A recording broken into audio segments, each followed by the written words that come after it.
Hello மக்களே, உங்களோட festive அக்கேஷன்ஸை உங்கள் ஃப்ரெண்ட்ஸோடையோ ரிலேட்டிவ்ஸோடையோ ஷேர் பண்ணிக்கணும் அப்படின்னு நினைக்கிறீங்களா? அப்போ ரெகுலராக வாங்குகிற ஸ்வீட்ஸை அவாய்ட் பண்ணிவிட்டு இந்த மாதிரி டிஃப்ரெண்ட்டான ஸ்வீட்ஸை கொடுத்து உங்களோட ஃபெஸ்டிவ் அக்கேஷன்ஸை ஸ்பெஷல் ஆக்கிக்கோங்க. இதோட நேம் பார்த்தீங்க அப்படின்னா பக்லாவா. பக்லாவாவில் நிறைய வெரைட்டிஸ் இருக்குது. It is made up of some flour, அதுக்கப்புறம் நிறைய நட்ஸு, பிஸ்தா, பாதாம் அதை வச்சு செய்கிறது. இது எங்கே கிடைக்கிது அப்படி பார்த்தீங்கன்னா நம்ம அம்பத்தூர் மட்டும் இல்லை, எல்லா பெரம்பூர் ஸ்ரீனிவாசா பவன்லேயும் கிடைக்கிது. இது ப்ரமோஷன் வீடியோலாம் கிடையாதுங்க. நாங்கள் ட்ரை பண்ணி பார்த்தோம், எங்களுக்கு ரொம்ப பிடிச்சிருந்துச்சு. அதை உங்கள் கூட ஷேர் பண்ணிக்கலான்னு பார்க்குறோம்.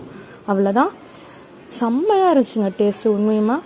இதோட ரேட் பார்த்தீங்க அப்படின்னா இந்த பாக்ஸ் 350. இதில் எல்லா வெரைட்டிஸ் ஆஃப் பக்லாவா இருந்துச்சு. நீங்களும் ட்ரை பண்ணி பாருங்கள். பிடிச்சிருந்துச்சுன்னா கமெண்ட் பாக்ஸில் கமெண்ட் பண்ணுங்கள். அப்படியே இந்த வீடியோக்கு ஒரு லைக் பட்டனையும் தட்டி விட்டுருங்க. சேனலை சப்ஸ்கிரைப் பண்ணிடுங்க. பாய்.